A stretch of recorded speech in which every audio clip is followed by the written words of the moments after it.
Welcome back to the next video. In this video I will show you how you can display SwiftUI 3D charts like PointMark and surface plot in Expo React Native for iOS. So let's get started. First let me show you guys the output for PointMark. So this is the output PointMark. Hopefully you can see it. There is very less data, sorry about this, but do stick till the end of the video. I will show you the output for surface plot which will be much more interesting than this. So yeah, this is how the output looks like. So let's get started on how to achieve this. So first thing you need to do, you need to install Xcode 26 because SwiftUI 3D chart is only available from Xcode 26 and above. Then you need to go to this particular URL over here to create an Expo React Native project. So let's just wait, and here you can see I am using this blank TypeScript template, but feel free to use whatever template you feel like. So to create an Expo project, I just ran this particular command. It asks me for my project name. Then you need to come to this particular URL over here because we will be writing native code. So you need to have some native setup installed. You need to select iOS device. Here you need to select development build. If you want, you can enable EAS. I have disabled it because I will be building my app locally. Then I have already installed Xcode. I have already installed Xcode command line tools. I have already installed simulator. I have already done brew update and brew install watchman as well. Then you need to cd to your Expo React Native project and run this particular command. Once that is done, you need to scroll down and then run this particular command. So this will create the iOS folder for you. So let me quickly show you that. Here you can see the iOS folder is created for me. Next, to write our actual code, we need to create a native module as well. So for that you need to come to this particular URL over here and you need to copy this particular command. So once you copy this command, it will ask you some questions like what should be the module name and few other questions. So just press enter.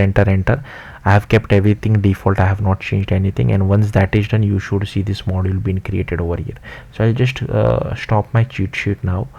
Once that is done, you need to go to the first you need to go to src my module.type.ts, and here you can see I am just taking this prop called chart data. I think by default it is URL.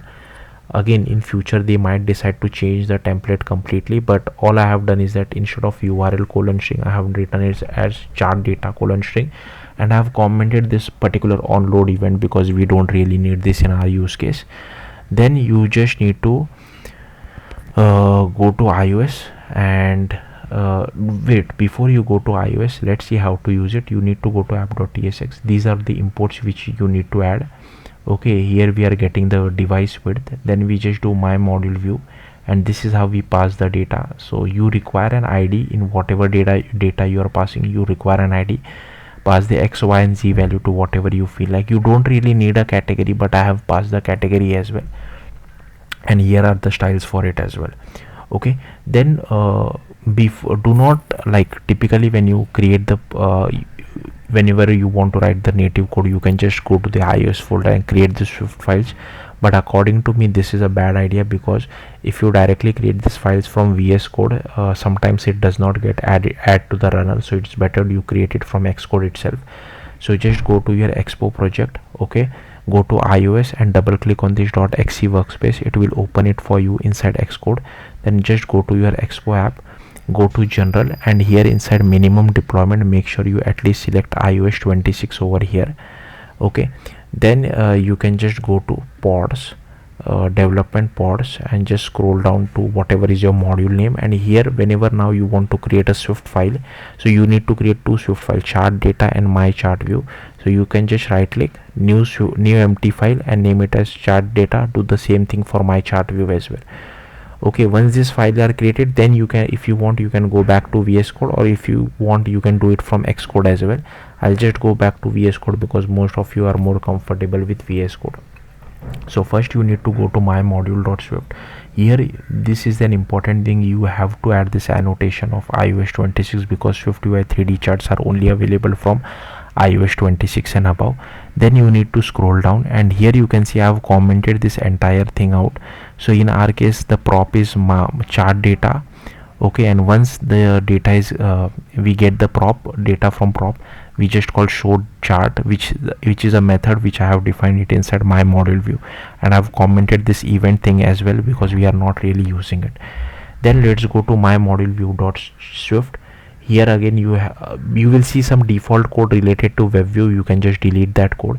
Here is our iOS 26. Here is our UI view. Here is our chart data. Then here we call add subview. Here inside layout subview we set the frame as well. Then inside show chart, so this is the method which was getting called. We get the data in form of string, right? So we just convert it to data, then decode that data using JSON decoder and convert it to an array of chart. Then if there is some data present, we remove it and then we append it. Then here is this my chart view Swift file, which I will show you shortly. Then we have to use this UI hosting controller, because by default this my module view is a UI kit thing. We need to embed Swift UI inside UI kit. That's why we need to write all this boilerplate code over here as well. So once you have written all this boilerplate code, you can just, before I show you this my chart view, you just create this chart data.swift, and here is a struct which we define. Now this struct should match whatever you are passing it inside app.tsx over here, right? So that's what the template which I'm following over here as well as the data type should match. Then here go to my chart view.swift. So again we have to annotate with iOS 26. Here is our chart data. Here is our chart 3D pose, which is basically used for like rotating or seeing the chart from all sides. And here is our chart 3D, and here you can see I'm passing the PointMark with XYZ value and foreground style as well.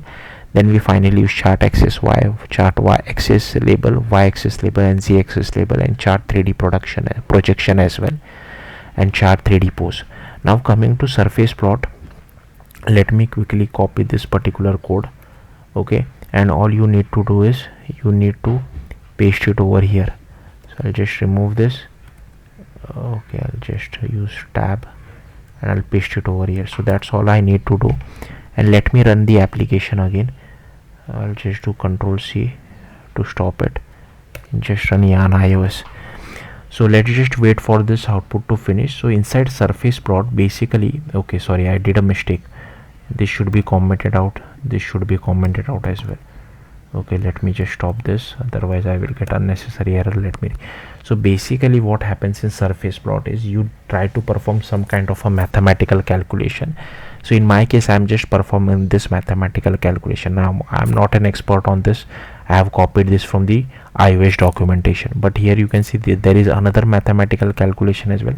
The reason I'm not showing you the first one, because the output of that is very boring.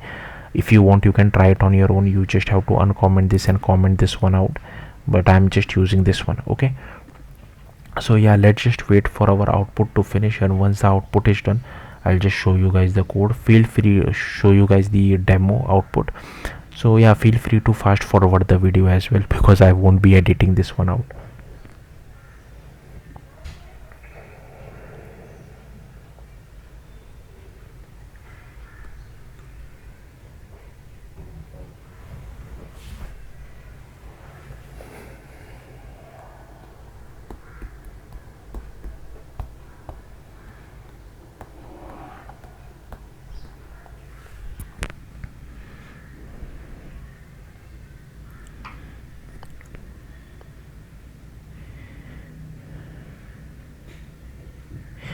Okay, so here you can see the 3D chart. So I'm able to move it as well, see it from all sides.